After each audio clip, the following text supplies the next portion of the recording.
Subscribe कयो असांजो official YouTube channel Sindh TV HD ऐं वधीक अपडेट लाइ बेल आइकन खे क्लिक करियो। मुझे सिंध के सलाम सलाम सिंध, मुझे सिंध के सलाम सलाम सिंध। अस्सलाम वालेकुम व्यूअर्स, मां जो पंहिंजो होस्ट आसिफ सियाल ऐं मूं सां गॾु आहिनि। ऐं मां आहियां अज़रा ख़ान। कीअं आहियो? सभु ठीकु आहियो? ऐं सभिनी खे गुड मॉर्निंग। आसिफ तव्हांखे बि खोड़ सारी गुड मॉर्निंग ऐं गुड मॉर्निंग ई आहे ऐं ॾाढो असां अॼु जेको आहे सो किक जेको आहे सो प्रोग्राम खे असांजी टाइम ते लॻी आहे। हा बिल्कुलु। ऐं सभिनि खे भली कार पिया कयूं जेके बि सिंध में आहिनि, सिंध खां ॿाहिरि आहिनि, पूरी दुनिया में जिथे जिथे सिंध टीवी जी हे सलाम सिंध जी ट्रांसमिशन ॾिठी वञे पई, सभिनि खे असां दिलि जी गहराइयुनि सां भली कार पिया चऊं था। ऐं वाक़ई में सिंध टीवी जेको आहे उहो न पर असांजी सिंध या पाकिस्तान पर पूरी दुनिया में जेको आहे ॾिठो वेंदो आहे ऐं जेको आहे पसंदि बि कयो वेंदो आहे। सिंध टीवी जा ड्रामा हुजनि, सिंध टीवी जा गाना हुजनि, सिंध टीवी जा शोज़ हुजनि ऐं स्पेशली मॉर्निंग शो जॾहिं खां असां शुरू कयो आहे। मॉर्निंग शो जूं वाइब्स कमाल जूं हूंदियूं आहिनि ऐं मॉर्निंग शो में जेकॾहिं असां सुठियूं सुठियूं कचहरियूं कयूं ऐं सुठे सुठनि मौज़ूअनि ते ॻाल्हायूं ऐं खिल भोग बि असांजो माना हिसो आहे ऐं उनखे बि असां सुठे तरीक़े सां वंडियूं पंहिंजे व्यूअर सां, त यकीन अहिड़ी पंहिंजाइप जो हिकिड़ो अहसासु थींदो आहे त ऐं चवंदा आहिनि न मज़ाक मस्ती बि पंहिंजनि सां ई कबी आहे ऐं इमोशन्स बि पंहिंजनि सां शेयर कबा आहिनि। जेकॾहिं इमोशन्स जी ॻाल्हि कयूं अॼु त अॼु आहे एनिमल्स डे आहे ऐं तव्हां सोचंदा वञो त इमोशन्स ऐं एनिमल छो न, जॾहिं इंसान जा इमोशन्स थी सघनि था त जानवर जा छो नथा थी सघनि, जानवरनि जा छो नथा थी सघनि। ऐं अॼोके जेको आहे सो मौज़ू ते असां छो न डिस्कस कयूं असां इंसाननि ते ऐं हर टॉपिक ते जॾहिं डिस्कस असां ॾिसो असां इंसाननि ते त तक़रीबन डेली ॻाल्हाईंदा आहियूं, वण ॿूटनि ते बि ॻाल्हाईंदा आहियूं, हवा ते ॻाल्हाईंदा आहियूं ऐं ख़ज़ा ते ॻाल्हाईंदा आहियूं, 4 मौसम आहिनि उन्हनि ते असां ॻाल्हाईंदा आहियूं। त असां वाक़ई में जानवरनि खे छो पोइ ते रखूं ऐं इहे बि साहबनि जूं शयूं आहिनि ऐं जानवर खोड़ सारा जानवर आहिनि जेके तव्हांखे खोड़ सारो कमु बि ॾेई वेंदा आहिनि। हाणे मेंह खां सवाइ खीर नथो मिले असांखे पीअण जे लाइ ऐं जेके असां जेको मज़दूर तबिको आहे जेको ॻोठनि जी साइड उहो गाॾी हलाईंदो आहे, गॾह गाॾी छा चवंदा आहिनि, गॾह गाॾो, उहो हिते माना नथी चई सघां सभु बहरहाल माना गॾह गाॾो जेको आहे उहो बि ॾाढो कम जो शइ आहे। ऐं ॿी ॻाल्हि आहे त जेको चए पियो चवां मां भले चवंदो त वरी पोइ न पकड़ थींदव। टांगे ते करे तव्हां वेठा आहियो? हा टांगे ते बिल्कुलु टांगा सवारी। हा टांगा सवारी वरी हाणे बि नज़र ईंदी आहे कराची, हैदराबाद, हिते किथे, पर उहे वरी ॾाढो माना हू करे सजाए करे उन हिसाब सां। बाक़ी असांजे इंटीरियर में त ॾिसो त टांगो सवारी मुंहिंजे ख्याल में हाणे ख़तम ई थी विया नज़र। ऐं हाणे ख़तम थी विया पर हाणे असां मूंखे लॻे थो जहिड़ा महांगाई जा हालात थियनि पिया, जेतिरो पेट्रोल वधे पियो ऐं इहे जेके सो घोड़ा, इहे गॾह, इहे जेके सो एनिमल्स खे असां जेको आहे सो वरी पोइ रिस्पेक्ट ॾियणु शुरू कंदासीं। ऐं वाक़ई सम्झां पियो की वक़्त जी जॾहिं अहिड़ो वक़्तु अची वञे त पोइ माण्हू ज़रूरु जेको आहे सो अल्टरनेट ज़रूरु ॾिसे। ऐं पर मेन मसइलो इहो आहे की थोरो अल्टरनेट इहो आहे की घोड़े सवारी करे माण्हू ऐं साइकिलिंग करे माण्हू पेट्रोल बचाए यार हिकिड़ी ॻाल्हि वॾो ख़र्च बचे हमेशह माना गॾह जो जॾहिं नालो ईंदो आहे त वीचारो मतिलबु थोरो पोइ ते रखियो वेंदो आहे त माना कंहिं बि हवाले सां, या असां कॾहिं को माण्हू नाहे कमु कंदो या कम जो न हूंदो आहे चवंदा आहियूं सफ़ा ईअं गॾह। मां सोचींदी आहियां त गॾह त सभिनी खां वधीक कमु कंदो आहे। मां सम्झां पियो की गॾह जो वॾो कंट्रीब्यूशन आहे ऐं तव्हांजो हिन टाइम महांगाई जे दौर में जेकॾहिं तव्हां ॾिसो त चवंदा आहिनि जॾहिं बिल्कुलु सस्ती का शइ मिली वञे त हुनजी का वैल्यू न हूंदी आहे। अॻ में जेका ट्रांसपोर्टेशन जेका आहे थींदी हुई जेको आहे सो जानवरनि जे थ्रू थींदी।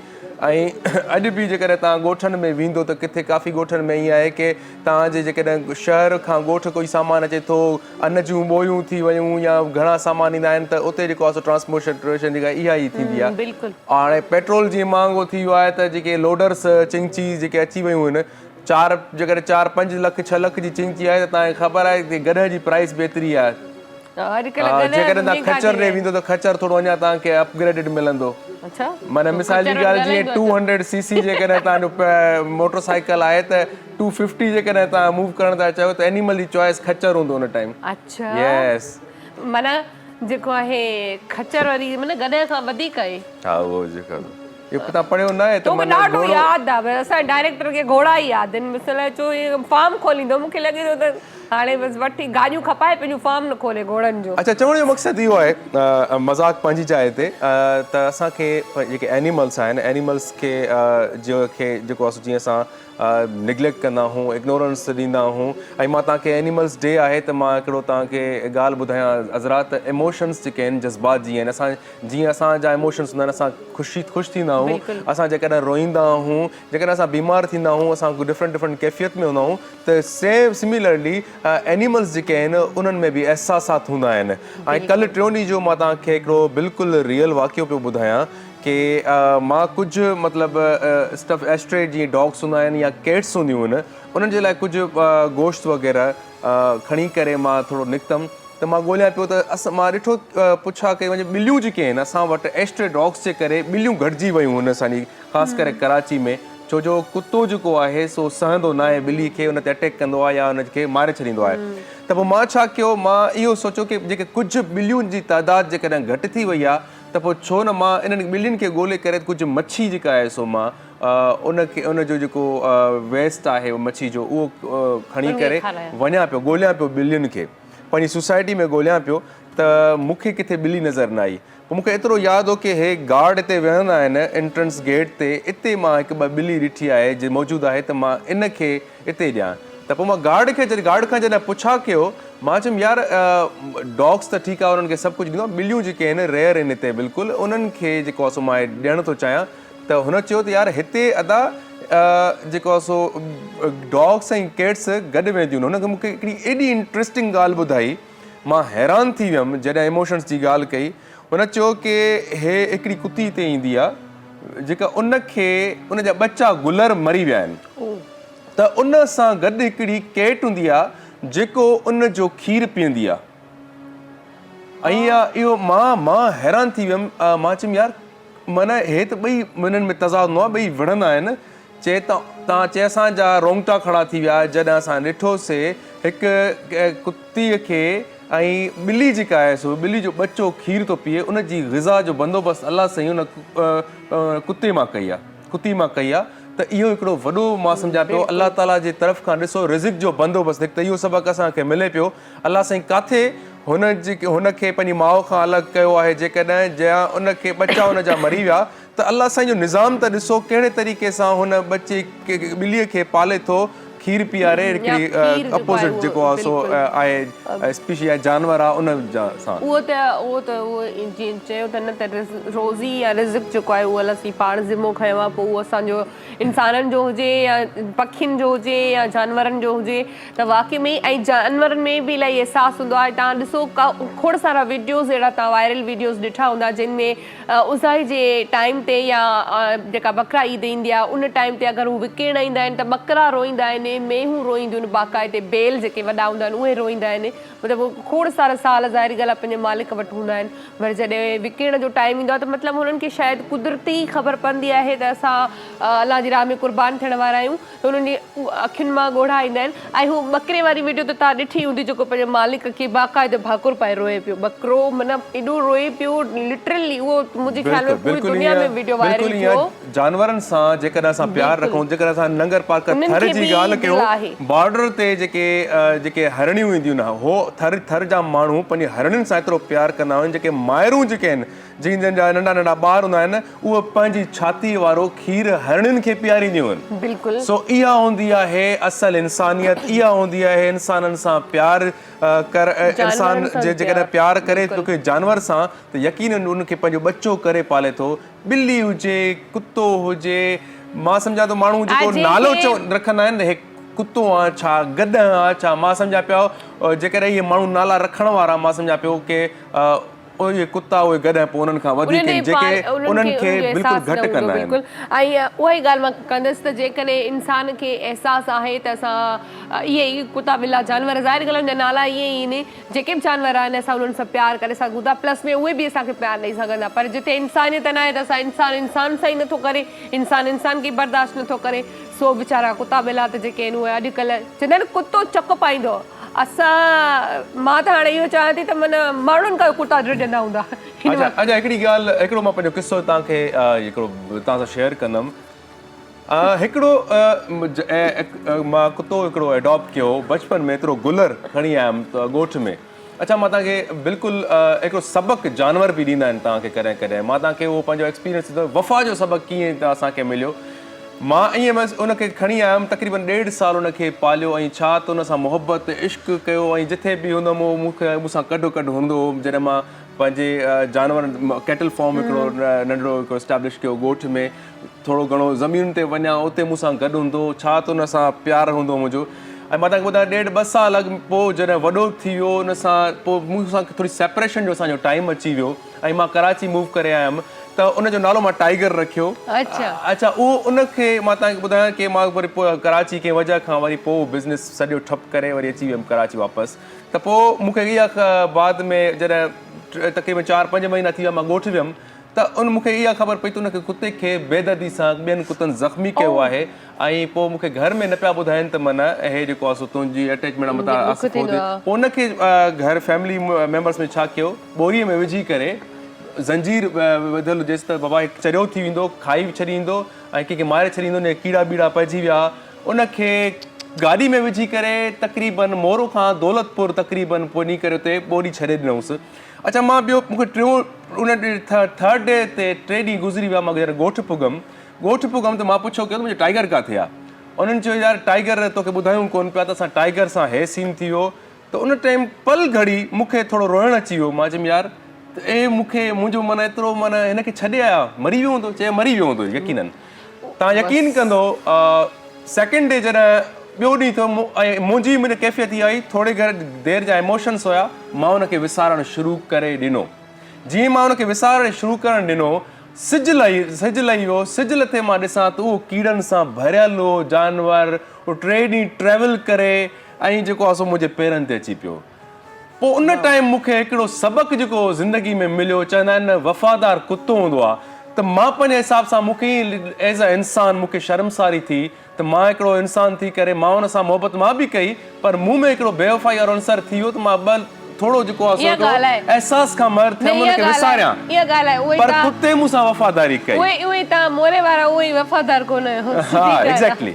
मोरे में हक़ीक़त में माना अलाए छा आहे उन शहर में, इन शहर जो अलाए माना छा चवंदा आहिनि माइंड न कजो, पर मतिलबु वफ़ा न आहे इन शहर में। चवंदा आहिनि माना मोरे शहर जो मोरो दादू वफ़ादार। मुंहिंजी ॻाल्हि ॿुधो, हिन पाण ई ॿुधायो अच्छा हिकिड़ी संजीदगी सां ॻाल्हि जेको आहे सो हिकिड़ो लेसन सिखे आहिनि। चवण जो मक़सदु आहे इंसान सबक़ु जेको आहे जानवरनि खां बि सिखी सघे थो ऐं सुठो इंसान उहो ई आहे की माण्हू इंसान रहे। ठीकु आहे। ऐं हलूं पिया असां पोलियो ते डिस्कस करणु। पोलियो जी मुहिम जेका 2 अक्टूबर खां शुरू थी वई आहे, 8 अक्टूबर ताईं जेका हलंदी। सिंध, पंजाब, बलोचिस्तान, KPK, आज़ाद जम्मू कश्मीर जेको आहे सो तमामु जेको आहे सो ज़िलनि में सूबनि में इहा जेको आहे सो मुहिम हले पई। बिल्कुलु। ऐं वाक़ई में ई जेकॾहिं तव्हां चाहियो था त तव्हांजा ॿार जेके आहिनि नमूज़ी मर्ज़ खां बचियल हुजनि ऐं हर जेका असांजी ज़िंदगी जी जंग आहे उहा खटनि, त तव्हांखे हिकिड़ी तकलीफ़ बसि इहा करणी पवंदी त पंहिंजे ॿारनि खे पोलियो जा कतरा पीआरणा पवंदा। अगरि पोलियो जी टीम तव्हांजे दरवाज़े ते अचे थी त उन्हनि सां भरपूर सहकार कयो। पंहिंजे नंढनि 5 सालनि जे उमिरि वारे ॿारनि खे पोलियो जा कतरा पीआरियो। जेकॾहिं टीम न बि अचे थी त तव्हां करीबी सेंटर में वञी, करीबी हॉस्पिटल में वञी तव्हां पोलियो जा कतरा पीआरे सघो था। जेकॾहिं तव्हां चाहियो था त तव्हांजो ॿारु जेको आहे सुभाणे जो मुस्तक़बिल हुजे, सुभाणे जो स्टार हुजे। ऐं तव्हां खोड़ सारियूं असां ज़ाहिर ॻाल्हि आहे पंहिंजे ॿारनि मां उमेदूं रखंदा आहियूं त मुंहिंजो पुटु या धीउ जेको आहे वॾो थी करे डॉक्टर थींदो, इंजीनियर थींदो, पायलट थींदो। त उहो सभु शयूं करण जे लाइ असांखे पहिरियां त असांखे पंहिंजी फिटनेस ते ध्यानु ॾियणु खपे ॿार जी, ऐं असांखे उहे सभु शयुनि जो ध्यानु रखणु खपे जिन सां असांखे मूज़ी मर्ज़ जेको आहे थी सघे थो असांजे ॿारनि में। त रिक्वेस्ट इहा आहे वालदेन खे ऐं त तव्हां जेके क़रीबी सेंटर उन्हनि ते वञी 5 साल जी उमिरि जे ॿारनि खे पोलियो जा कतरा पीआरियो, छो जो फ़ैसिलो तव्हांखे अॼु करिणो आहे, छो जो जेकॾहिं सुभाणे तव्हांजे ॿार खे पंहिंजे पेरनि ते हलणो ऐं जेकॾहिं तव्हां चाहियो था त चाहींदा त ज़ाहिर ॻाल्हि आहे सभई हूंदा त असांजा ॿार जेके आहिनि सिहतमंद हुजनि ऐं असांजी ख़्वाहिश बि हूंदी आहे त रांदियूं हुजनि, पढ़ाई हुजे, का बि दुनिया जी एक्टिविटी हुजे, असांजो ॿार जेको हुन में अॻियां अॻियां हुजे, मतिलबु फस्ट पोज़ीशन नथो अचे त सेकेंड त हुजे ई हुजे। त उहे सभु शयूं असां अचीव इन सां ई करे सघंदासीं त जॾहिं असां ॿारनि जी सिहत जो ख़्यालु रखंदासीं। सो बहरहाल असांजे हिन ख़ूबसूरत शो में ऐं ख़ूबसूरत ॿिनि होस्ट जे विच में जेको आहे ब्रेक जो टाइम थी वियो आहे, मां पंहिंजी तारीफ़ पाण थी कयां। सो वठूं था ब्रेक, सलाम सिंध में मिलूं था ब्रेक खां पोइ।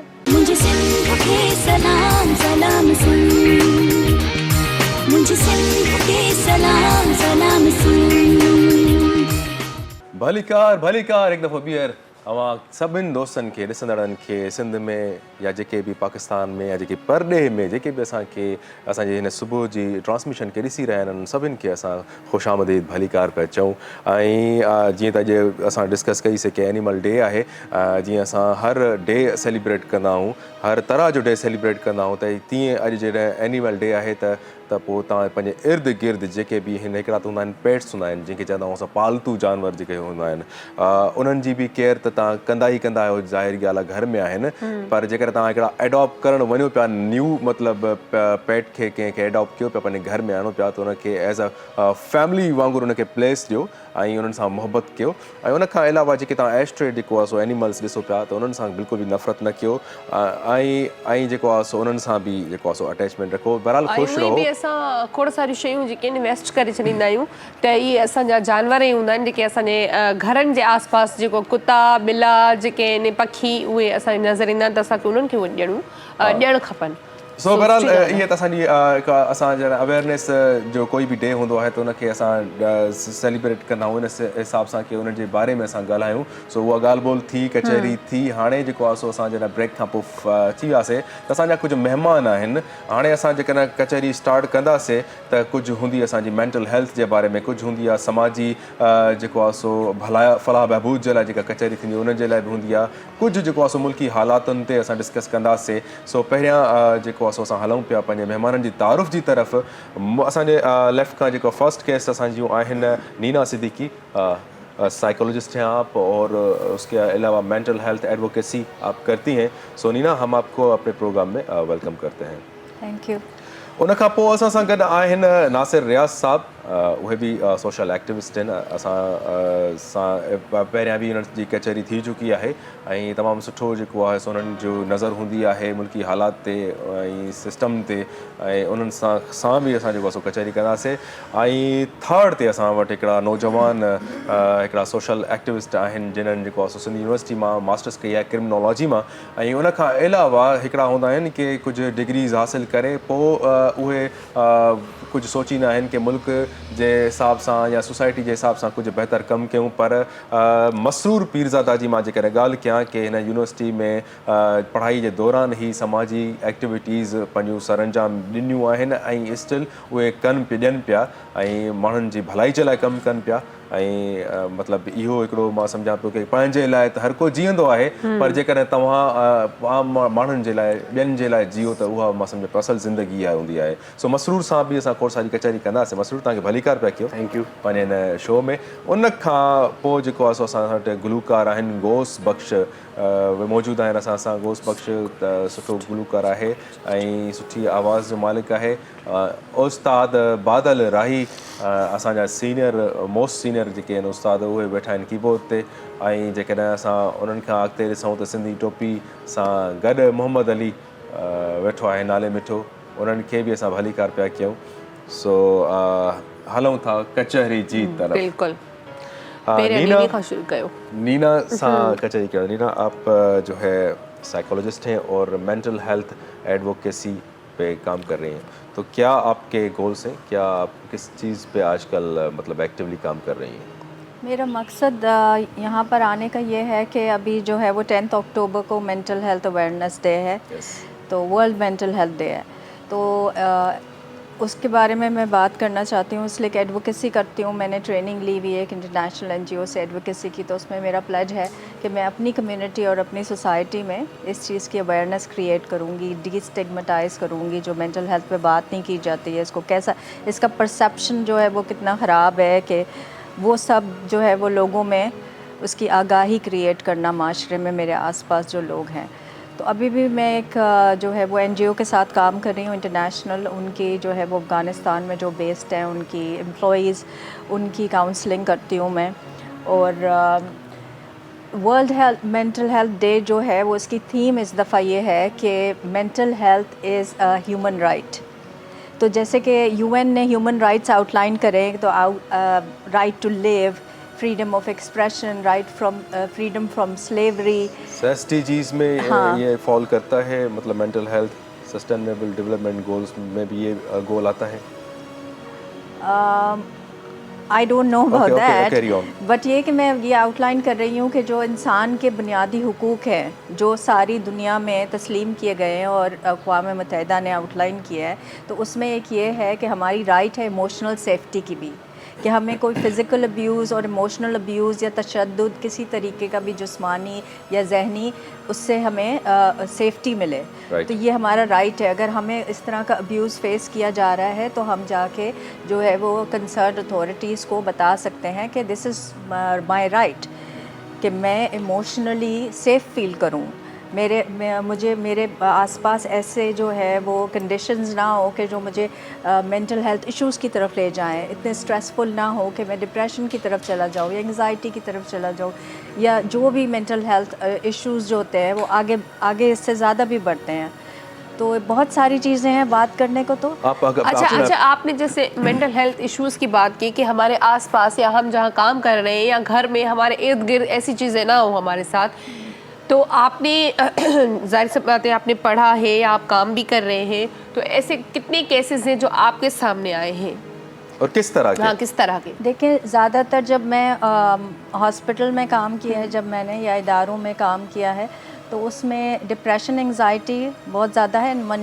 मनशियात की तरफ जाने का रुझान जो है एक कोपिंग मैकेनिज़्म है। ठीक है, इंसान परेशानी में होता है, किसी तरीके भी मसाइल, परेशानियां हैं। ज़्यादातर अभी प्रीडोमिनेटली हमारे रीजन में तो फाइनेंशियल इश्यूज़ हैं, पॉवर्टी है। ठीक है, सबसे बड़ा रिस्क फैक्टर किसी भी। अच्छा, इसको कंटिन्यू करने के लिए कॉल है, कॉल लेते। हेलो, अस्सलाम वालेकुम। अस्सलामुअलैकुम, मेरे कुछ question Hain ji.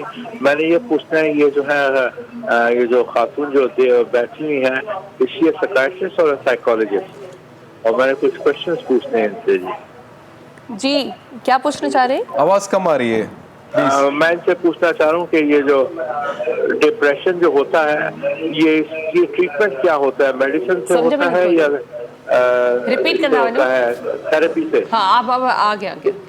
Ji please. Okay, ठीक है। अच्छा, असल में उनका सवाल ये था कि डिप्रेशन क्यों होता है, इस तरह का ही था। क्या मेन कॉजेस क्या होती हैं, किस तरह से क्या होती है? देखें, इसको रिस्क फैक्टर्स हम कहते हैं कि किसी भी इंसान की टेंडेंसी डिप्रेशन में, उदासी में, या ये एक बहुत बड़े, इसके बहुत सारे जो हैं वो सिम्टम्स होते हैं। अच्छा। जो कि हम लोग टूल्स यूज़ करके आइडेंटिफाई करते हैं। हर एक को डिप्रेशन नहीं कह देते। ये डिप्रेशन की एक रेटिंग स्केल होती है कि हाँ ठीक है, अभी आप माइल्ड डिप्रेशन में हैं, अभी आप मॉडरेटरी डिप्रेशन में, आपके सीवियर डिप्रेशन में हैं। उसके अकॉर्डिंगली इंटरवेंशंस होती हैं। तो वजह तो बहुत सारी हो सकती हैं, इन्यूमरेबल है। औरतों में अलग वजह होती है डिप्रेशन की, मर्दों में अलग होती है। ये एक बहुत वास्ट टॉपिक है, लेकिन ज़्यादातर स्ट्रेसेस हैं जो इंसान अगर परसीव करे कि ये स्ट्रेस मैं कोप अप नहीं कर सकती। ठीक है, हम और सोशल सपोर्ट की लैक ऑफ सोशल सपोर्ट, यानी ज़्यादातर लोग जो है वो डिप्रेशन में जब आते हैं हॉस्पिटल में, इस सीवियर कंडीशन में आते हैं कि जब एक कंपटीशन लगता है कि मेंटल हेल्थ कंपटीशन है। यानी कि अगर वर्स्ट केस सिनेरियो हो गया कि मैं बिल्कुल मनशियात में पड़ गया या मैं बिल्कुल बिस्तर पे पड़ गई, तो मैं जाऊंगी हॉस्पिटल और दवा लूँगी या दवा लूँगा। ठीक है, लेकिन ये अवेयरनेस क्रिएट करनी है कि अगर ज़रा से भी आप को जो भी फील हो रहा है कि आप अपनी बेस्ट एबिलिटी पे फंक्शन नहीं कर रहे हैं, तो आपने फ़ौरन से ये इंडिकेटर है कि आपने जाके अपना इमोशनल सपोर्ट लेना है और इसके बारे में कुछ करना है। तो वो ये कि आखिरी मोमेंट पे लोग आते हैं जबकि वर्स्ट केस सिनेरियो हो जाती है। और एक मेंटल हेल्थ कंपटीशन नहीं है, आपने फ़ौरन से देखना है कि आपका पेन है, आपकी तकलीफ़ आपकी तकलीफ़ है। दिमाग जो है वो मेंटल जो इमोशनल पेन और फिज़िकल पेन को एक ही तरह परसीव करता है। सही। जब स्कैन्स में लोगों को डालते हैं तो एक्सपर्ट्स ने देखा कि जो लोग इमोशनल पेन से गुजर रहे होते हैं वही एरियाज़ ब्रेन के लाइट अप होते हैं। जैसे कि अगर मेरी टांग टूट गई है और मुझे पेन हो रहा है और अगर मैं स्कैन कराऊं तो वही एरिया जो है वो लाइट अप होगा। तो जब दिमाग इस चीज़ में जो है वो अगर डिफरेंस नहीं परसीव करता है कि ये इतना ही परेशान कुन है दिमाग के लिए और बॉडी के लिए, तो ये लेकिन लोग जो है हमारे माशरे में इस चीज़ को फिर क्यों ये इम्पोर्टेंस नहीं देते हैं। बिल्कुल नीना, हम इनसे को और भी क्वेश्चंस हमारे जहन में आ रहे हैं और हम आपसे पूछते रहेंगे। जैसे अभी नासिर रियाज साहब बैठे हैं। नासिर रियाज साहब, आप एनालिस्ट भी हैं, आप ये सारी चीज़ें पे आप समझ सकते हैं कि हम जब भी हम बाहर निकलें, हम अपनी सोसाइटी में काफ़ी तो एक तो बीमारियों की हम बात करें तो बीमारियां तो हमें हर रोज़ नई बीमारी एक इंट्रोड्यूस होती है कि ये बीमारी आ गई है, अब इस पे काम हो रहा है। लेकिन हम अगर बात करें मेंटल हेल्थ पे, ये जहनी जो बीमारी है, इसके रीज़न्स क्या हैं? एक तो हो गई नौजवानों में मनशियात का कुछ ज़्यादा ही आजकल वो शुरू हो गया है, और क्या वजूहात आप देख रहे हैं? जी, अस्सलाम वालेकुम, बहुत शुक्रिया आपने मुझे मदऊ किया। बात ये है कि मैं ये सारी डिस्कशन सुन रहा हूँ, बहुत ही अच्छी हेल्दी बातें हैं ये सारी, और आवाम के लिए बहुत ही इसमें फ़ायदा है। असल जो एक और भी जो पॉइंट है जो यहाँ पर ज़्यादा हो गया वो ये है कि लोगों में जो डिप्रेशन की भी वजह ये है कि एक्सपेक्टेशंस बहुत ज़्यादा हो गई हैं, एक दूसरे से एक्सपेक्टेशंस हो गई हैं, फिर पैसे की हवस बहुत ज़्यादा हो गई है, और उसकी वजह से लोग जो है वो डिप्रेशन में के शिकार होते हैं, वो पूरी नहीं होती एक्सपेक्टेशंस। और इसके साथ जो जैसे एनवायरमेंटल ये है कि कराची जो है, जो हम चूँकि कराची में हैं जिस वक्त, तो कराची की ज़्यादा बात करेंगे, ये most polluted city in the world declare हुआ है। सबसे ज़्यादा पोल्यूशन इस शहर में, वो इतनी ज़्यादा वो माइंड को आपकी हर्ट करती है। पहले लाहौर में कहते थे पोल्यूटेड सिटी है, अब पाकिस्तान में कराची सबसे ज़्यादा पोल्यूटेड हो गया है। तो ये मेंटल, फिर वो जाहिर बात है बीमारियां आ जाती हैं, वो जो काम लोगों ने करने होते हैं वो पूरे नहीं होते उनके, तो उसकी वजह से वो और डिप्रेशन होता है। फिर पैसे की हवस कुछ ज़्यादा ही आ गई, तो वो ये अभी मैं पूरी दुनिया में मैं एक चक्कर लगा के आया हूँ, वर्ल्ड टूर करके आया हूँ, तो मैंने कहीं भी इस तरह पैसे की हवस नहीं देखी जो कराची में मैं इसको ऑब्ज़र्व कर रहा हूँ। मैं इजिप्ट भी गया हूँ, मैं सऊदीया भी गया हूँ, मिडिल ईस्ट की और भी कंट्रीज़ में मैं काफ़ी चक्कर मैंने लगाया, तो बस एक नॉर्मल लोग काम कर रहे हैं, खुश हैं। यहाँ मैंने खुश भी नहीं देखा लोगों को। आप ख़ुद भी देखें, मैं खैर यहीं रहता हूँ, मैं अभी तो महीना एक चक्कर लगाया, लेकिन ये है कि वहाँ मैंने देखा लोग खुश हैं, अपने काम में मगन हैं और इंजॉय कर रहे हैं लाइफ को। यहाँ इंजॉय का कोई लफ्ज़ नहीं है, यहाँ पे ज़िंदगी गुजार रहे हैं जीने के लिए। तो ये बहुत बड़ा फैक्टर हो गया जिसकी वजह से जो है वो लोगों में बीमारियां भी आ रही हैं, डिप्रेशन। फिर यहाँ पे कोई वबा आती है तो सबसे पहले कराची में ही आती है, आँखों की वबा आएगी कराची में आएगी, वो फलानी डेंगी आएगी तो कराची में ही आएगी, कोई और भी कोई चीज़। तो ये हमें इसको जो भी मेंटल ये काम करें या हेल्थ बेस पे काम करें या जो पोल्यूशन के हिसाब से काम करें, फिर यहाँ पर जो इंफ्रास्ट्रक्चर है वो बड़ा डिप्रेसिंग टाइप का है। आपको बिजली नहीं है, आपके पास गैस नहीं है, पानी आपके नहीं है, लोग एक एक कनस्तर पानी के लिए घंटों लाइन में खड़े होकर पानी लेके आते हैं, बड़ा खुश होते हैं, सारा दिन में पानी लेके आ गए। ये भी चीज़ें डिप्रेस करती हैं, ये डिप्रेस करती हैं लोगों को। तो अच्छा, फिर रोडें टूटी फूटी हैं सारी, वो जो मिनटों का सफ़र है वो घंटों में तय होता है, उसकी वजह से पोल्यूशन बढ़ रही है। तो ये सारे फैक्टर हैं, इसके गवर्नमेंट को बड़ा गौर करना पड़ेगा कि क्या गवर्नमेंट के साथ हम सबको इसमें मतलब वो रोल करना चाहिए और चीज़ को एड्रेस करना चाहिए, हर डिफरेंट प्लेटफॉर्म्स पे करना चाहिए। माशाल्लाह बहुत अच्छी जगह पर हम, कराची मेट्रोपॉलिटन सिटी है और हमारा अपना मुल्क है ये, तो हमें इसको चाहिए कि और बेहतर की तरफ करें। टाइम थी हुआ है हिकिड़ो सॉन्ग ॿुधण जो असां सां घोष बख़्श आहिनि। घोष बख़्श छा पिया ॿुधायो असांखे? सूफ़ी कलाम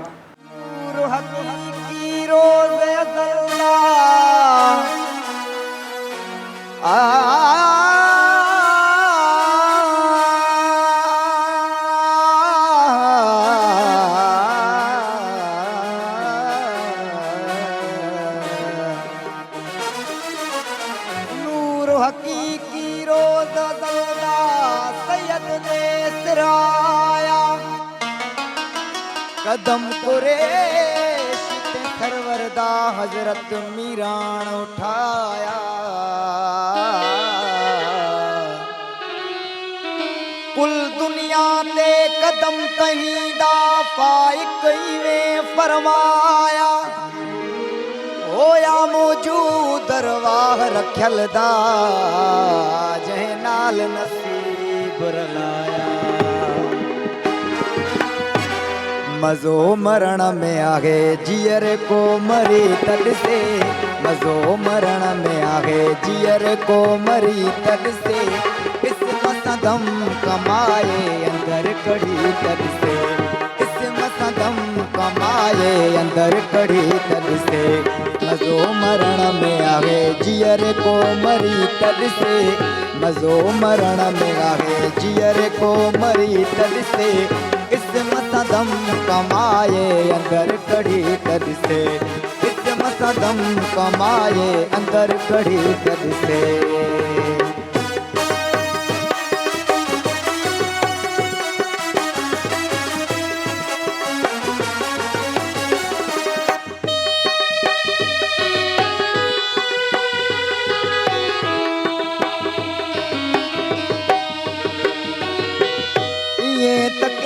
दफा के कुंदर व्याकुस जी ये तके दफा के कुंदर व्याकुस जी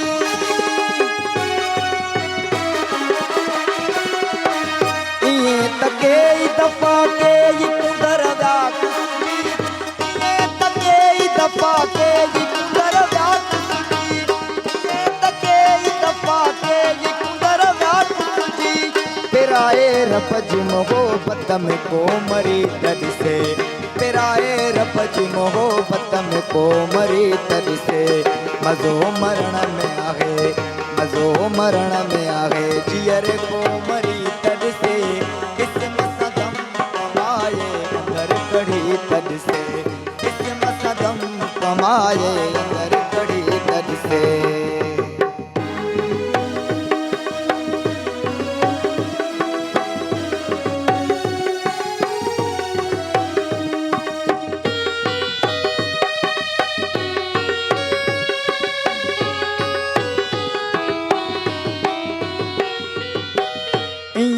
रोजगारी के कुरान पढ़न ये रोजगारी के कुरान पढ़न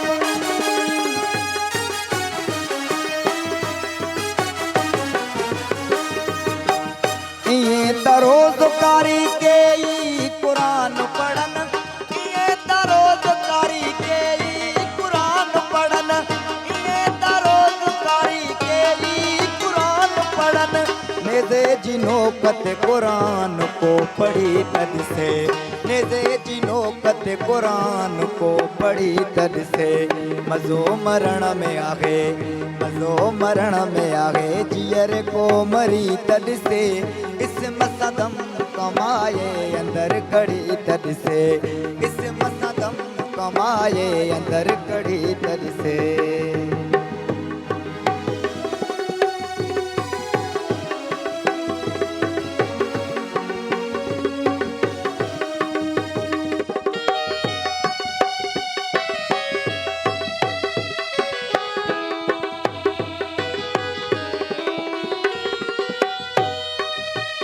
मासूम इश्क मोहब्बत जो छोलियूं तेज आहिन मासूम इश्क मोहब्बत जो छोलियूं तेज आहिन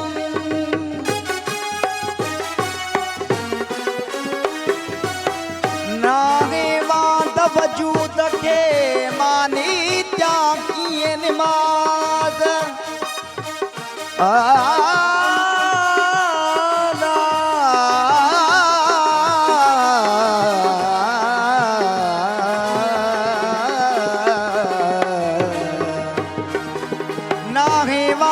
वजूद के मानी त्यागी नमाज अंदर तारा तल बजू बाहर वहदहू जा आवाज अलस्त पे रब्बे कुम सुनो अरवाहन आवाज सुन रखल समझी राज कालू बलाता कुर्बान थिया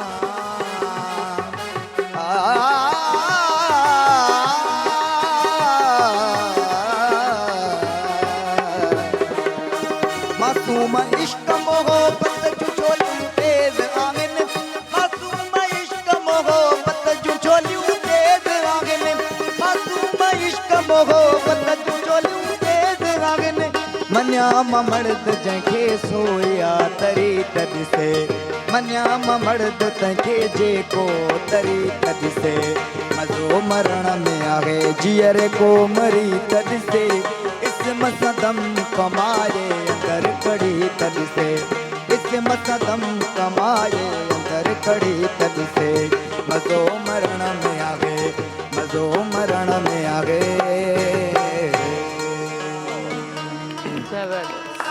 मरण खां अॻु जे मरी विया थींदासीं हयात सो बिल्कुलु इंसान खे जॾहिं हयात पंहिंजी ज़िंदगी में पूरो रहणो आहे त पोइ पहिरियां हुनखे चवंदा आहिनि त सूफ़ी चवंदा आहिनि त मरी ॾिस सो बहरहाल वियूं त हलूं था हिकिड़े कमर्शियल ब्रेक जी तरफ़ व्यूअर्स असां सां गॾु रहंदा ऐं अहम गुफ़्तगू असां कयूं पिया पंहिंजे महिमाननि सां सो मिलूं था तव्हां सां हिन शॉर्ट कमर्शियल ब्रेक खां पोइ मुझे सिंध के सलाम सलाम सुन मुझे सिंध के सलाम सलाम सुन वेलकम बैक हिकु दफ़ो ॿीहर अवां सभिनि खे सलाम सिंध जी न तमामु ख़ूबसूरत ट्रांसमिशन में भली कार पिया कयूं जी त असांजा महिमान असां गॾु वेठा आहिनि नीना सिद्दीकी नीना आपसे हम गुफ्तगू कर रहे हैं जहाँ के इंसानी जहनी सेहत के हवाले से हमने टॉपिक छेड़ा है लेकिन आज है एनिमल डे तो ये एनिमल जो ये जानवर हैं ये परिंदे हैं परंद चरंद जो हैं इनका भी हमारी ज़िंदगी पे बड़ा असरात होता है ये हमने थोड़ा सा जहनी सुकून की जब हम बात करें तो हम जब योग की तरफ जाते हैं योगा की तरफ जाते हैं तो हमें वो जब मेडिटेशन करते हैं तो हमें ये महसूस कराया जाता है कि आप इमेजिन करें कि परिंदों की आवाज़ चहचहाती आवाज़ आपको आपके दिमाग को सुकून दे रही है तो ये तस्वुरात में हम चले जाते हैं तो यकीनन ये जो मेंटल हेल्थ पे जो है हमारी नेचर का हमारे इन जानवरों का परिंदों का बड़ा इम्पेक्ट पड़ता है और हमने ही इनको भी हमने काफ़ी डिस्टर्ब किया है तो आप जब हम मेंटल हेल्थ इंसान की बात कर रहे हैं तो जानवरों के भी इमोशंस होते हैं वो भी डिप्रेस होते हैं उनके भी इमोशनल जो है फीलिंग्स होती हैं जो हम इंसान कहने को तो अशरफुल मखलूक़ात हैं लेकिन हम उनको निगलेक्ट करते हैं उनके इमोशंस को आप क्या समझती हैं कि मेंटल हेल्थ इनके लिए मतलब किस तरह से इनका मेंटल हेल्थ पे काम किया जाए या हुआ है किस ऑर्गेनाइजेशंस कर रही हैं? देखिए रेस्क्यू ऑर्गेनाइजेशंस हैं कुछ काफ़ी लोग जो हैं वो अभी उन्होंने रेस्क्यू सेंटर्स बनाए हैं जो कि इंस्टेड के कुत्तों को आप दवाई दे के मार दें जो कि वो तो एनिमल अब्यूज़ है अब अगर दुनिया में अगर इस तरह हो तो बहुत बड़े कॉन्सिक्वेंसेस हैं उस पर लॉज हैं जी तो ये तो क्राइम है कि आप नहीं मार सकते लेकिन इसलिए और बाकी ये है कि एनिमल वेलफेयर पे काम हो रहा है ऐसा नहीं है पाकिस्तान में नहीं हो रहा है कराची में भी बहुत सारे वेलफेयर ऑर्गेनाइजेशंस हैं जो कि अगर जैसे कि आपको रोड पे कोई मिलती है बिल्ली या कुत्ता जिसको किसी ने मारा हो उसने तशद्दुद किया हो अब बच्चे भी आजकल जो बड़े इनसेंसिटिव हो गए हैं मैंने देखा है कि पत्थर उठा के मार देते हैं और लेकिन ये कि वो तकलीफ़ में होता है आप कुत्ते को देखते हैं कैसे वो तकलीफ़ में होता है तो वो कैसे आवाज़ें निकालता है तो उसकी तकलीफ़ हमें भी महसूस होती है हमें भी एम्पैथी होती है कि ये जो जानवर है ये भी अल्लाह की मखलूक है और ये तकलीफ़ में है तो इसको तकलीफ़ ना दें और ये तो एक आई थिंक ह्यूमन नीड है इसी तरह से एनिमल्स की भी जो है एनिमल राइट्स हाँ एनिमल राइट्स हैं ये ठीक है तो एनिमल्स पे एक्सपेरिमेंट्स करना भी अलाउड नहीं है उसके लिए भी बाकायदा रिसर्च जब होती है तो अगर एनिमल्स पे रिसर्च हो रही होती है कोई भी चीज़ रैट्स पे भी अगर हो रही होती है कि हम उसको जनरलाइज करें ह्यूमंस से कि अच्छा रैट्स पे हमने ये दवाई यूज़ करी बिकॉज रैट्स और ह्यूमंस का जो है वो बायोलॉजी बहुत सिमिलर है तो उन पे ज़्यादातर करते हैं तो उसमें भी बाकायदा जो होता है वो कुछ रूल्स होते हैं जो फॉलो करने होते हैं कि एनिमल्स को किस तरीके से रख रहे हैं क्या कर रहे हैं वो बाकायदा चेक्स एंड बैलेंसेस होते हैं तो और फीलिंग्स की जो आपने बात करी ठीक है एनिमल्स जो हैं वो डिप्रेस हो जाते हैं एनिमल्स में फ़ियर एंग्जाइटी होता है और सेपरेशन एंजाइटी भी होती है। तो ये सारी चीज़ें तो अवेयरनेस की हैं कि आप इंसानों में भी ये चीज़ें हैं, एनिमल्स में भी है। एनिमल्स बहुत बड़ी थेरेपी भी समझी जाती है। जैसे आपने कहा, मेरे पास 2 बिल्लियाँ हैं और जब मैं घर जाती हूँ उनकी शक्ल देखती हूँ तो मेरी शक्ल पे वो स्माइल आती है कि जैसे कोई छोटा सा बेबी देख के आप नहीं फ़ौरन से स्माइल करते हैं। तो अनकंडीशनल लव होता है उनका। बस ये वो कहते हैं कि खाना दे दो, फिर उसके बाद जो है वो छोटी सी बिल्ली मैंने पाली है, इतनी छोटी सी पर्शियन कैट, वो छोटा सा है, मेल है। तो वो आके, बल्कि जब छोटा सा था तो वो आके मुझे ऐसे ऐसे प्रेस करता था रात को। वो मुझे अपनी माँ समझता था और अभी भी ऐसे ही करता है जब नींद से उठता है। तो हालांकि वो अभी ऑलमोस्ट 9 मंथ्स का हो गया है, लेकिन उसको जो है वो मेरी स्मेल चाहिए और मेरा टच चाहिए। हम मैमल्स हैं तो हाँ, मैमल्स को एक दूसरे का टच बहुत ज़रूरी है सर्वाइव करने के लिए। तो इसी तरह ये कहते हैं कि जब ह्यूमंस की बात हो गई तो हम जो है वो हग थेरेपी करते हैं कि अच्छा ठीक है, आप दिन में अपने प्यारों को कितनी दफ़ा आप हग करते हैं। कुछ लोग ये कहते हैं कि हमें तो कोई हग करने वाला ही नहीं है। आपने देखा वेस्टर्न वर्ल्ड में बाकायदा रोड पे लोग खड़े होते हैं एंड फ्री हग्स, ठीक है। लोग इतने अकेले हैं, ठीक है, इतना अकेलापन है, इतना आइसोलेशन है कि लोगों को है कि कोई हमें मिल जाए जो कि हमें हग ही कर दे, हम अच्छा फील करें। बिकॉज जब हम किसी को हग करते हैं तो हमारे एंडोर्फिन्स और जो रिलीज़ होते हैं, जो फील गुड हार्मोन्स होते हैं हमारे, और हमारे जी वो और ऑक्सीटोसिन है, ठीक है, जो कि बॉन्डिंग और वेलबीइंग का हार्मोन है, जो दिमाग को बताता है यू आर सेफ, सही, ठीक है, तो यू विल सर्वाइव। इसी तरह नेचर में जब हम जाते हैं तो नेचर क्यों हमें फ़ौरन से कहते हैं कि अच्छा अब आप परेशानी में हैं, अब आप जो है वो नेचर में जाएं, आप घूमने जाएं ऐसे इलाकों में जहाँ पर हरियाली है, जहाँ पर ये सब चीज़ें हैं। बिकॉज़ मिलियंस ईयर्स से इंसान के लिए पानी, दरख्त, चिड़ियाएँ, हरियाली ज़िंदगी की निशानी है, ठीक है। अगर इंसान वो देखता है तो कहता है हाँ यहाँ मैं सर्वाइव करूँगा, यहाँ पानी है, यहाँ दरख्त है, यहाँ ग्रीनरी है, आई विल सर्वाइव हियर। सही। अच्छा, जैसे अभी आपने बात करी कि हक की, जैसे आपने बात करी कि वो जानवर जो आपने पाले वो आपको उनकी मतलब उनकी जहन में ये होता है कि हम इनको हक करें, या आपने कहा उनको मेरा टच चाहिए, मतलब उनको फील कराना है कि मैं आपके साथ हूँ। वैसे अगर हम देखें, हमारा कोई भी खाना पड़ा होता है, बिल्ली छू भी जाए, मुंह ना भी लगाए, बिल्ली गुजर जाए, फिर हम नहीं खाते कि नहीं यार ये मुंह लगाया होगा, इस तरह होगा, इस तरह होगा।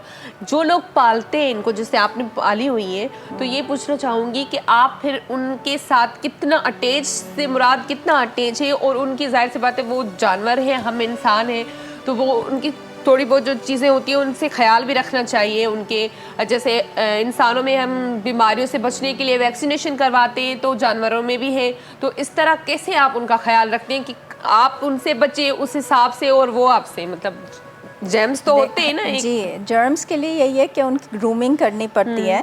अगर पर्शियन कैट्स हैं आपके पास तो उनकी डीवर्मिंग करते हैं, उनको बाकायदा फ्लीज हो जाती हैं इसलिए कि उनके बाल इतने होते हैं, हाँ। और उसकी वजह से वो उनका ब्लड सक करती हैं तो वो कमज़ोर हो जाते हैं। तो अगर आपने किसी जानदार चीज़ को पाला है तो आपने उसको इस तरीके से करना है कि ये अल्लाह की मखलूक है और अपना बच्चा जैसे हो जाता है वो फिर। अगर आपने जो भी लोग पेट्स यूज़ कर, जिनके घर में होते हैं पेट्स, तो वो बड़े परेशान, जैसे मैं भी, अगर मेरा जो छोटा वाला जो है वो किटन, वो उसका नाम काटसू है, तो जैसे ही मैं उठती हूँ वो मैं दरवाज़ा खोलती हूँ अपने बेडरूम का तो वो सामने खड़ा होता है और बस म्याऊं म्याऊं कर रहा होता है कि अच्छा ठीक है मेरी माँ उठ गई है। मुझे वो दिन याद आ जाते हैं कि जब मैं छोटी सी थी, अपनी दादी के रूम के बाहर बैठ जाती थी कि दादी उठेगी तो मुझे कुछ मिठाई देगी, मिठाई देती थी यूजुअली वो। अच्छा। तो उनको पता था कि नीना आके मेरे दरवाजे के बाहर बैठी हुई होगी और इसको मुझे कुछ देना है जैसे। तो इसी तरीके से मुझे लगता है कि अच्छा मॉर्निंग एक अलाइव हो जाती है कि वो somebody loves me, is looking forward and waiting for me to open the door and welcoming me, और फिर मैं भी जाके फ़ौरन से उसको हक करती हूँ और जो सुकून वो मुझे मिलता है, लगता है कि बेबी है। मैं उसको जो जॉनसन्स बेबी शैम्पू से नहलाती हूँ, वो बेबी स्मेल आती है उसमें, तो क्लीन कर रखती हूँ मैं कि बाहर नहीं निकल जाए। ये बहुत डिप्रेशन में भी आ जाता है। मेरी बेटी, जब मेरी एक कैट जो है वो चली गई थी तो मेरी बेटी इतनी डिप्रेशन में आ गई थी, पूरे मोहल्ले में उसने जो है वो रिवॉर्ड के पैम्फलेट्स लगा दिए थे कि जिसको भी मिले मुझे प्लीज़ दो, बिकॉज आपकी जान चल उसमें पड़ जाती है, आप उनके बगैर नहीं रह सकते। बहुत सही, बहुत ही बिल्कुल। अच्छी आपकी जो एक्सप्रेशंस थे, और उसमें में महसूस हो रहा था कि आप कितना अटैच्ड हैं, और आपके भी एक्सप्रेशंस में देख रहा हूँ आप कितना वो जो आपने कभी पेट अडॉप्ट किया है? इत्तेफाक की बात है, मैं कभी इस तरह से मामलात नहीं किए। हाँ, आपको क्योंकि- स्ट्रेंज तो नहीं लग रहा? नहीं, मुझे बात ये मुझे कोई वो नहीं है, वैसे हमने कबूतर वगैरह कभी रखे पुराने ज़माने की बात है, लेकिन कभी मैंने ये कैट्स या डॉग्स वगैरह कभी इसको दूर, बस वो अपने काम में उसमें इन्वॉल्वमेंट रही है।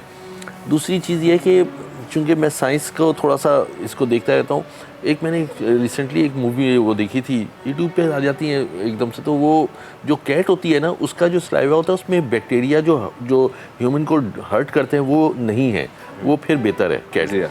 जो डॉग है ना, उसकी सलाइवे में इतने ख़तरनाक बैक्टीरिया हैं कि वो उन्होंने कहा ये इसको जब तक डॉग को सही तरह से इंजेक्शन उसको मेडिकल होती है, हाँ, वो प्रॉपर ना की जाए, तो डॉग अगर आपको बाइट कर जाए या वो चाट भी जाए आपको, तो वो बहुत ही ज़्यादा ख़तरनाक है। इसलिए डॉग्स कैट फिर रही होती हैं हर जगह पर, इट्स ओके, लेकिन डॉग्स को जैसे स्पेशली स्ट्रीट डॉग्स जो हैं, जो ये आवारा कुत्ते होते हैं, तो इनको बचाना ज़रूरी है आम आवाम को, क्योंकि उनकी ये आके किसी को काट जाए या कुछ कर जाए तो इसके लिए वो ठीक है कि वो हर्ट होती है, उनकी फीलिंग सारा कुछ होती है, लेकिन इंसान की फीलिंग ज़्यादा ज़रूरी है। किसी बच्चे को काट जाए, जो कुछ वाक़यात भी ऐसे हुए हैं, वो ज़्यादा हर्ट है, तो इसलिए उनको या तो उनको मूव अप कर जाए। ये गवर्नमेंट की मतलब ये रिस्पॉन्सिबिलिटी है कि ये भी हमारे माशरे का ये भी हिस्सा है, ये भी सोल्स हैं, ये भी हर्ट होते हैं, इनको भी पेन होता है, इनके भी इमोशंस होते हैं, तो वो जब बढ़ जाते हैं तो फिर कहते हैं इनको मारो, फिर गोश्त के टुकड़े फेंकते हैं, उसमें पॉइजन डालते हैं। मैं समझता हूँ कि ये बहुत ही बड़ा क्राइम है, और ये सारी गवर्नमेंट की जिम्मेदारी है, इंसान हो या जानवर हो, उनको किसी सेफ प्लेस पे या तो ले जाए पकड़ के। ये नहीं कह सकते कि इंसान ज्यादा इंपॉर्टेंट है और जानवर इंपॉर्टेंट नहीं है। मैं समझता हूँ इक्वली इंपॉर्टेंट है, जो भी अल्लाह की यहाँ पे मखलूक है, एग्जिस्टेंस जिसकी भी है, जानवर हो। वो बात सारी सही है, मैं सिर्फ इसमें ये आर्ग्यू, जैसे घर के बाहर निकलें, जैसे मैं अब घर से बाहर हम निकल नहीं सकते, इसलिए कि रात के वक्त वो इतने डॉग सारे आ जाते हैं, तो हमने उसको कंप्लेन की कि इसको सिस्टम होना चाहिए, गवर्नमेंट का काम है, उसको साइडलाइन करें, किसी गवर्नमेंट का काम है, ये कह सकते हैं, ये गवर्नमेंट का एक म्युनिसिपल कमेटी जो होती है वो उसको लुक आफ्टर करे। बस वो सीधा बंदोबस्त वो कर देते, जो आपने अभी बात करी कि गोश्त वगैरह में पॉइजन डाल के, ऐसा नहीं करना चाहिए। बहरहाल सॉन्ग पे आते हैं और अपनी कचहरी को कंटिन्यू करेंगे, पर जो गाने जो टाइम थियो आहे त छा पिया ॿुधायो हाणे असांखे? मुंडी थिया महबूब जी, मुंडी थिया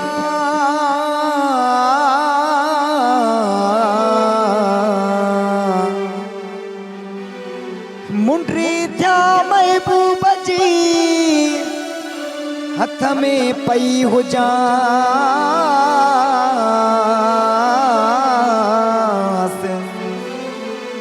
सुणियूं सनड़ियूं आंगरियूं चुमियो पे त चुमियास वेझो थियास वजूद जे वञ लूअ लूअ साण लॻास तॾहिं आऊं वणास तालिब मौला तहदिलियो हिन इश्क जे चक्कर में पंहिंजो होश विञायो दाना अॻ हुयासे चरियो वाहिन बणायो हिन इश्क जे चक्कर में पंहिंजो होश विञायो दाना अॻ हुयासे चरियो वाहिन बणायो हिन इश्क जे चक्कर में।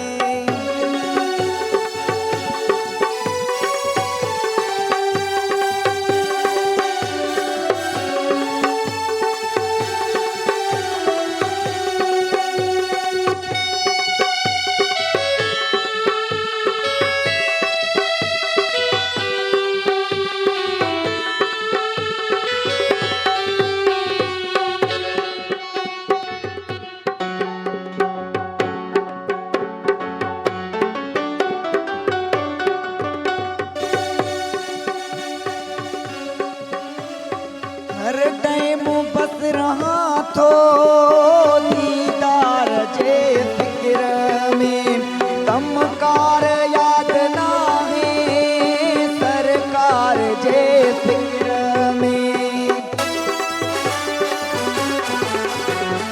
हर टाइम बस रहा थो दीदार जे फिक्र में कमकार याद ना है सरकार जे फिक्र में लगो नीहा जॾहिं का अकुल मोकिलायो दाना लॻ हुयासे चरियो वाहिन बणायो हिन इश्क जे चकर में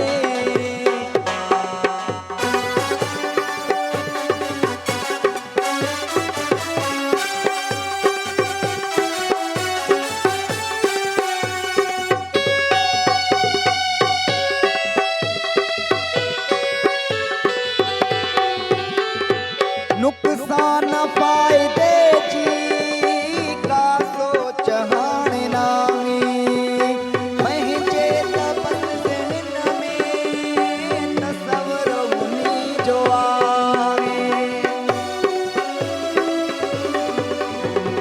नुक़सान फ़ाइदे जी का सोच हाणे नाहे पंहिंजे तपस्या हिन में तसवर उन्ही जो आहे छालो नियाम कंहिंखे क़िस्मत आहे मारायो दाना लॻ हुयासे चरियो वागिन बणायो हिन इश्क जे चकर में पंहिंजो होश वाविञायो दाना लॻ हुयासे चरियो वागिन बणायो हिन इश्क जे चकर में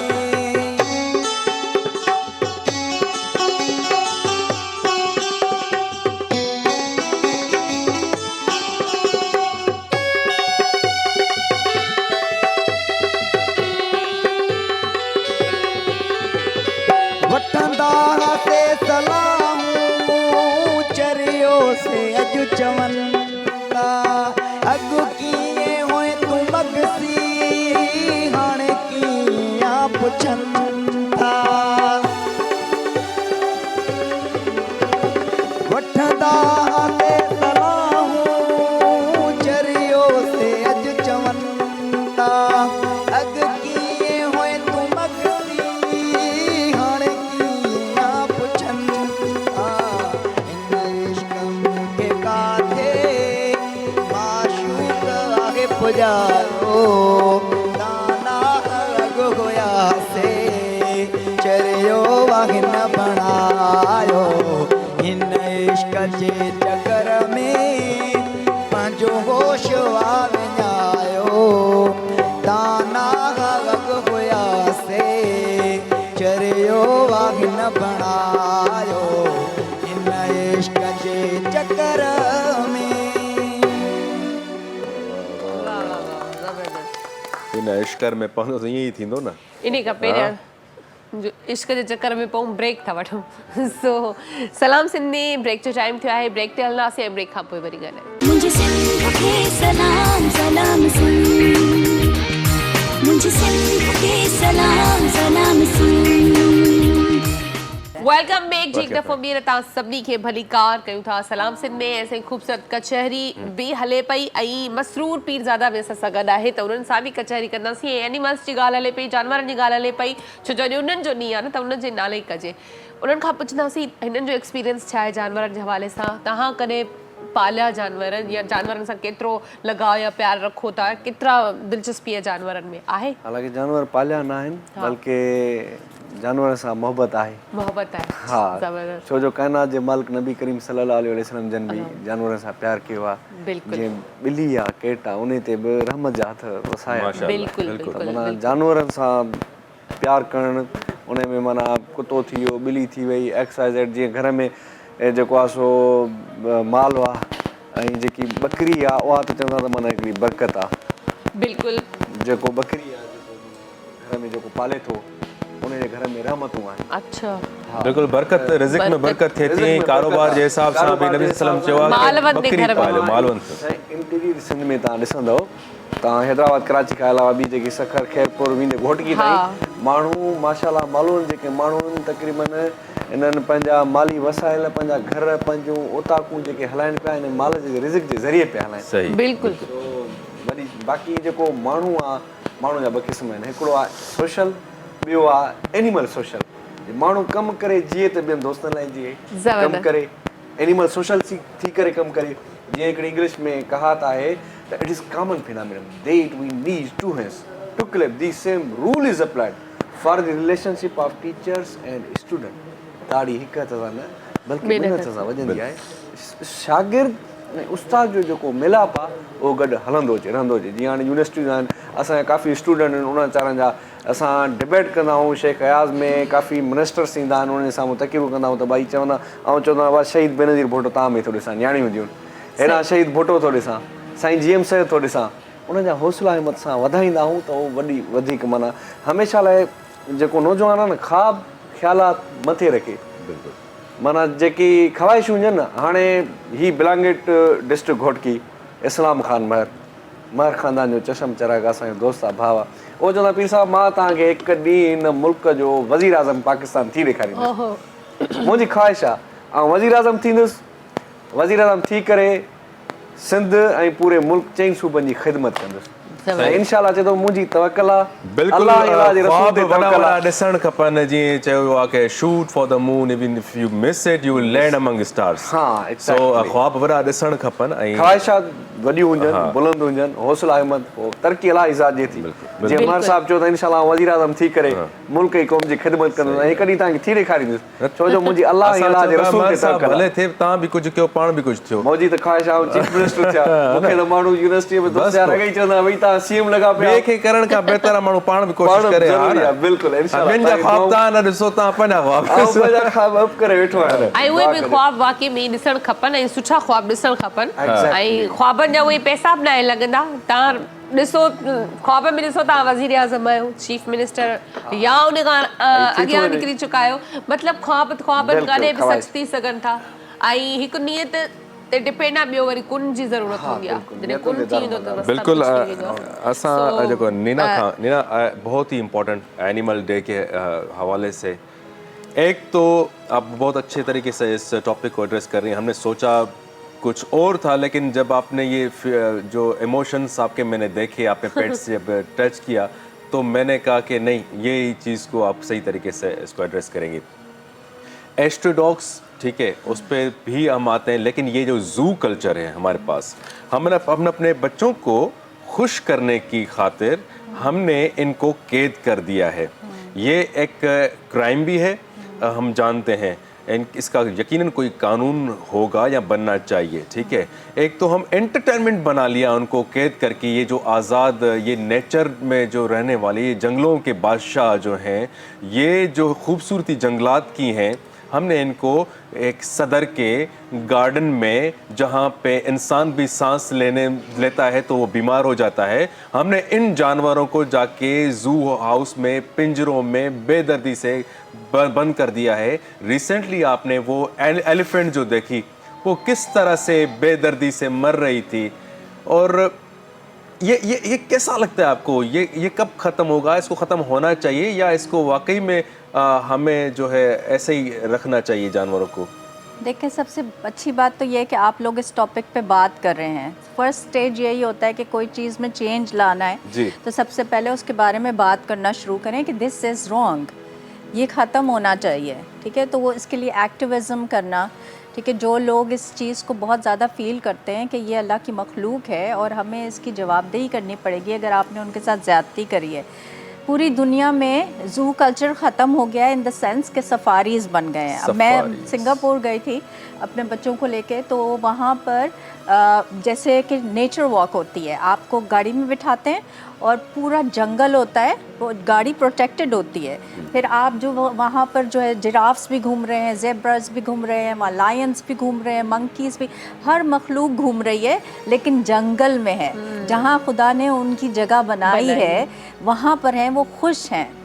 ठीक है, तो वो डिप्रेस नहीं है, वो खुश है, उनकी फीलिंग्स हैं कि उनको अल्लाह ने जंगल में बनाया है, तो उनका घर जंगल है।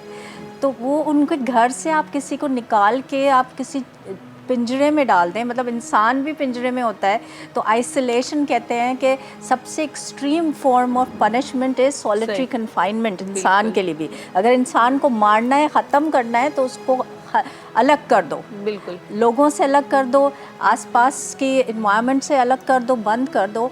आपको पता है कि अकेलापन जो है वो अभी जो एक तहकीक हुई है, वो कहते हैं कि अकेलापन अगर इंसान अपने आप को अकेला कर दे, जैसे कि अपने बारे में बताए नहीं, किसी से शेयर नहीं करे, रीच आउट नहीं करे कि मेरे ऊपर ये गुजर रही है, मैं इतने मसाइल में हूँ, परेशानियों में, मुझे डिप्रेशन हो रहा है, मुझे एंग्जाइटी हो रही है, ठीक है, मैं जहनी तौर पर जो है वो मेरी सेहत ख़राब हो रही है, अगर ना बताए लोगों को, बिकॉज़ लोग जज करते हैं कि ये तो कमज़ोरी है, बहादुर हो जाओ, मुकाबला करो, स्ट्रॉन्ग हो, ये ह्यूमन नहीं है, ये ह्यूमन नेचर नहीं है। ह्यूमन नेचर फील करने वाला नेचर है, बिल्कुल। तो आप अगर आइसोलेट कर दें अपने आप को, तो it's equal to having 15 cigarettes per day. So it's as detrimental to your physical health, you know, कि आइसोलेट कर दें इंसान अपने आप को किसी से बात, जैसे इमोशनली आइसोलेट कर दिया ना, फिज़िकली तो मैं आपके पास बैठी हुई हूँ, ठीक है, अब मेरे जहन में जो भी मेरी फ़िक्रें हैं, परेशानियाँ हैं, जो इश्यूज़ हैं, कुछ मेरे कंट्रोल में हैं, कुछ मेरे कंट्रोल में नहीं, जैसे माशी हालात हैं मुल्क के, और जो पॉलिटिकल सिनेरियोज़ है, काफ़ी सारी चीज़ें आपकी जो है वो बियॉन्ड कंट्रोल है। अब जैसे फॉर एग्ज़ाम्पल एनिमल राइट्स हैं, यहाँ पर कोई एनिमल राइट्स का कॉन्सेप्ट ही नहीं है, बात एहसास की आ जाती है। पूरी दुनिया में पाकिस्तान का नाम खराब हुआ है जब वो एलिफेंट मरी है वहाँ पर, ठीक है, उसके बाद उन्होंने कहा कि हाँ ठीक है, अब कोई कंट्री कहती है हमें पाकिस्तान को नहीं देंगे, आपको पता है? अच्छा जी, 2-3 कंट्रीज ने बोला कि we are not going to give animals to Pakistan because animal rights पे वो फॉलो ही नहीं कर रहे हैं। सही, ह्यूमन राइट्स पे बात बहुत करते हैं, लेकिन ह्यूमन राइट्स तो ठीक है, वो जितना हुआ सो हुआ काम, वो हम देखते हैं, लेकिन वाकई में एनिमल्स राइट्स को तो हम इतना उसको इस चीज़ को डिस्क्रिमिनेट कर रहे होते हैं। आप जब भी कोई इंसान को किसी को बुरा कहना होता है तो वो उसको जानवर का नाम गाली हो जाता है, जानवर होना गाली है। मैं समझता हूँ कि गधे जितना कोई हार्ड वर्किंग कोई एनिमल है ही नहीं, इतना वजन उठाता है और मार भी खाता है, लेकिन जिसपे गुस्सा होता है उसको गधा ही बोलते हैं हम, मतलब वही बात हो गई। आप क्या कहेंगे? इतनी सारी जो बात सारी जो एक एनवायरनमेंट की बात आती है सारी, तो आज अब ये जो सारे शहर बने हुए हैं, जो बड़े बड़े जितने शहर हैं, आप शिकागो ले लो, टोरंटो ले लो, और भी शहर, उसमें या आप अपने पाकिस्तान के लाहौर है, इस्लामाबाद है, उसमें ग्रीनरी या ये जगहें रखी हुई हैं ताकि वहाँ पे चरिंद परिंद वहाँ पे हो सके, क्योंकि ये शहर की शान होती है, एक पता लगता है लाइवली शहर है। तो वही आ जाती है। अनफॉर्चुनेटली कराची में कोई ऐसा मामला रखा नहीं है इन्होंने, कराची को तो बिल्कुल ही दरख्तों से भी पाक कर दिए और सारे काट कूट के, तो ये इनको ये करना चाहिए। पार्क अच्छे बने हुए हैं, जैसे इनको उसमें आगे बढ़ना चाहिए। यहाँ पे सफारीज बनने चाहिए, सफारीज बननी चाहिए। जी जी, ज़मीनें बहुत अच्छी बना लें, और जहाँ पे हमने तो ग्रीनरी करके ताकि लोग जाएं और लोग भी खुश हों, सिर्फ ना सिर्फ एनिमल्स खुश हों बल्कि लोग भी ह्यूमंस खुश हों। हम तो थक गए हैं ये एक किस्म का एनवायरनमेंट देख के। लोगों की भी मेंटालिटी ये बन गई है। मैं तो समझता हूँ कि ये जो डोमेस्टिक एनिमल्स हैं वो ठीक है। एक शेर को कहते हैं कि जंगल का बादशाह। हमने रिसेंटली ये देखा कि लोगों ने शेर को भी बिल्ली बना लिया है। शेर को भी वो लेकर आ रहे हैं, वो बेचारा वो फिर निकलता है, उसको भी पालतू बना लिया ड्राइंग रूम में सजाने के लिए। एक शोबाजी जिसे बोलते हैं हम ना, एक वो बस वो करने के लिए आप एक नेचर के साथ इतनी वो एनिमल्स के साथ वो करते हैं, और फिर वो बेचारा निकलता है, घूम रहा है इधर उधर। फिर उसने वाइल्ड लाइफ वालों ने क्या किया, उसके ऊपर एक्शन ले लिया मालिक के ऊपर, और उसको फिर से आइसोलेट कर लिया। वो तो चलो और बंद कर दिया, जमा करवा लिया शहर में। ज़ाहिर बात है फिर वहाँ पे डिप्रेस हो गया। हम लोग शहर में खुदा ना खास्ता उसने किसी को हर्ट नहीं कर दिया, लेकिन वो मालिक की भी कोताही थी। उसको मतलब हर चीज़ का एक वाइल्ड एनिमल्स होता है, उसको उसके प्रोटोकॉल्स हैं, उसको किस तरह से हैंडल करना है वाइल्ड एनिमल्स को, एक आम एनिमल्स हैं। मैं अभी आपको एक बात बताऊँ, मैं अभी जैसे मक्का मदीना में, जद्दा में काफ़ी, मुझे वहाँ पे ये आवाज़ें नहीं आ रही थी चरंग परिंद। मैंने देखा कि क्या है, तो ना कौवा है, ना चिड़िया है, ना कुछ है, सिर्फ 2 किस्म के परिंदे मैंने वहाँ देखे, एक कबूतर और दूसरी मैना, बस। इसके अलावा मुझे तीसरी किस्म का कोई डेजर्ट एरिया है शायद, डेजर्ट एरिया या पानी नहीं है, पानी नहीं। तो हम तरस जाते हैं यहाँ। मतलब पथरीला यहाँ इलाका पर है सारी ना, वो चीज़ें मौजूद हैं, पथरीला, हमें बड़ा अच्छा लगता है। सुबह कोई कोयल की आवाज़ आती है, कोई किसी मुर्गे की आवाज़ आती है, किसी की कुछ होती है, तो मज़ा आता है इस चीज़ का। ओके, इन ख़ुशी में ब्रेक था वठूं, सो ब्रेक खां पोइ वरी गॾु। मुझे सिंध के सलाम सलाम सुन, मुझे सिंध के सलाम सलाम सुन।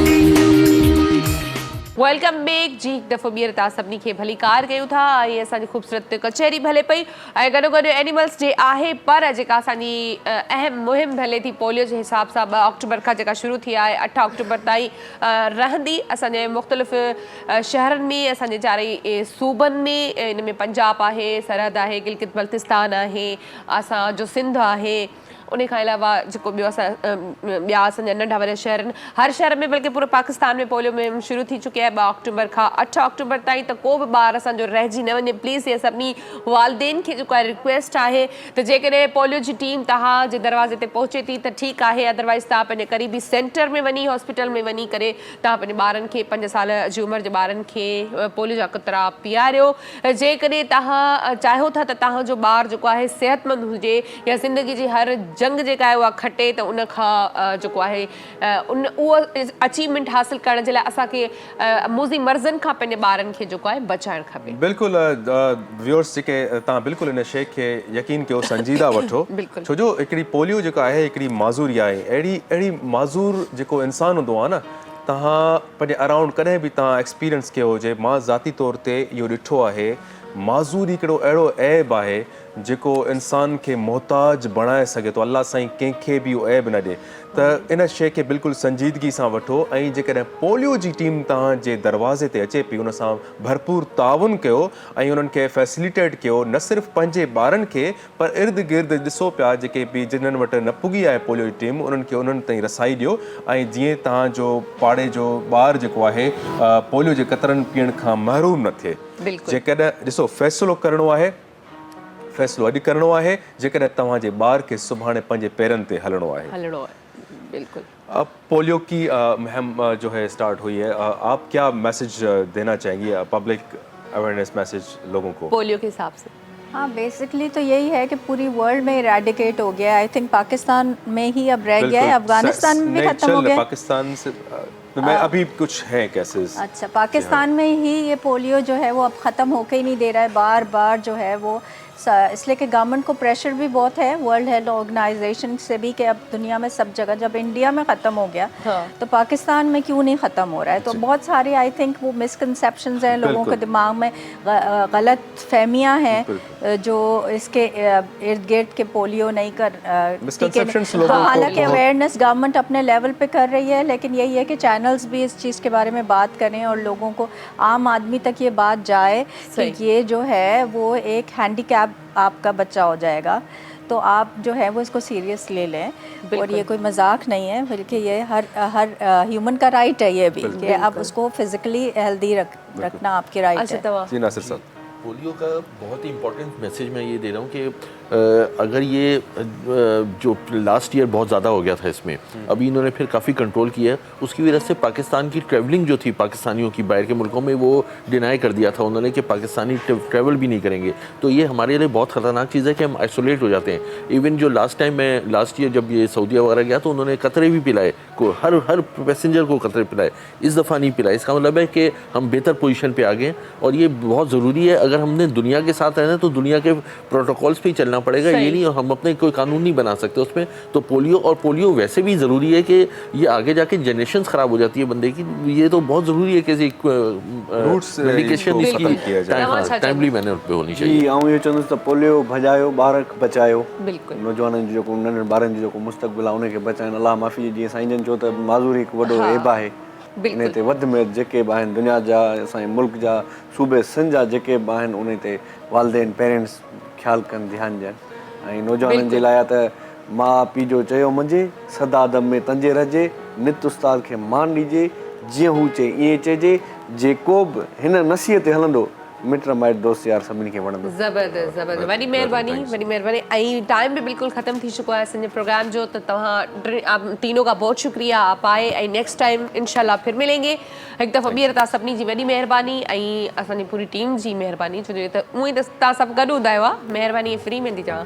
पर जेको आहे आख़िर में असां जे तव्हां सभिनी खे ख़बर आहे ऐं फरमाइशूं बि खोड़ सारियूं ईंदियूं आहिनि। हालांकि असां आसिफ़ खां लास्ट में सॉन्ग ॿुधंदा आहियूं, पर अॼुकल्ह फरमाइशूं बि घणियूं आहिनि बाबा। अॼु मुंहिंजी बि हिकिड़ी फरमाइश आहे, त आख़िर में असां जेको सॉन्ग ॿुधंदा आहियूं, अॼु तव्हां मुंहिंजी पसंदि जो सॉन्ग ॿुधाईंदो। हाँ बिल्कुल बुधाइंदा। सिर दा सौदा कर बैठे। हाँ, पर सिर जो सौदो ता कयो बाया लाइन। अन्य मैं सोचा थी पई।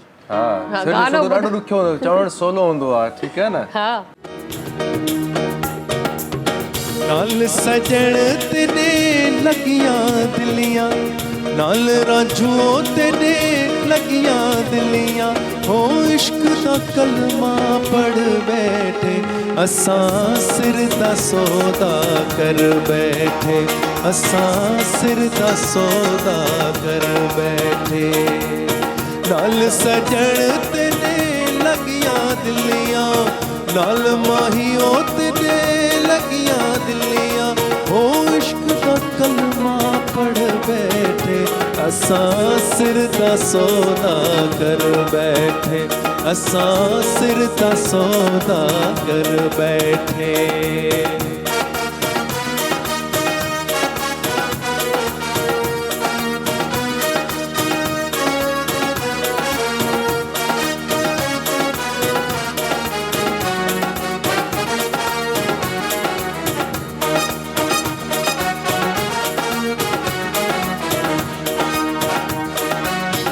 रांझा काबा रांझा किबला, हो रांझा काबा रांझा किबला, मालिक मेरा मछियाँ वाला, मालिक मेरा मछियाँ वाला, दिल सजदा की तारा जे को, हो दिल सजदा की तारा जे को, असां यार ते तवक्कल कर बैठे, असां सिर दा सौदा कर बैठे, असां सिर दा सौदा कर बैठे। नाल सजण तेने लगियां दिलियां, नाल माहियो तेने लगियां दिलियां, हो इश्क दा कलमा पढ़ बैठे, असां सिर दा सौदा कर बैठे, असां सिर दा सौदा कर बैठे।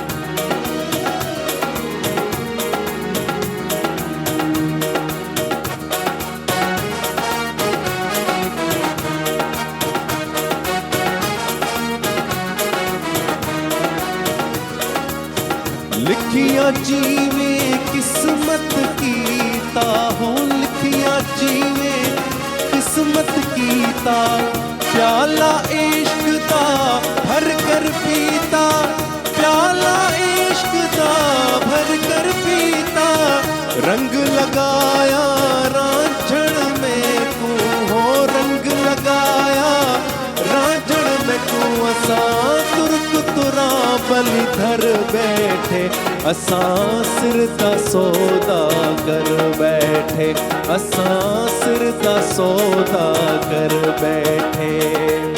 नाल सजण तेने लगियां दिलियां, नाल माहियो तेने लगियां दिलियां, हो इश्क दा कलमा पढ़ बैठे, असां सिर दा सौदा कर बैठे, असां सिर दा सौदा कर बैठे, असां सिर दा सौदा कर बैठे, असां सिर दा सौदा कर बैठे, हो असां सिर दा सौदा कर बैठे। मॉर्निंग शो सलाम सिंध जा तमाम एपिसोड्स ॾिसो हाणे HD क्वालिटीअ में। विज़िट करियो असांजो YouTube channel Sindh TV HD।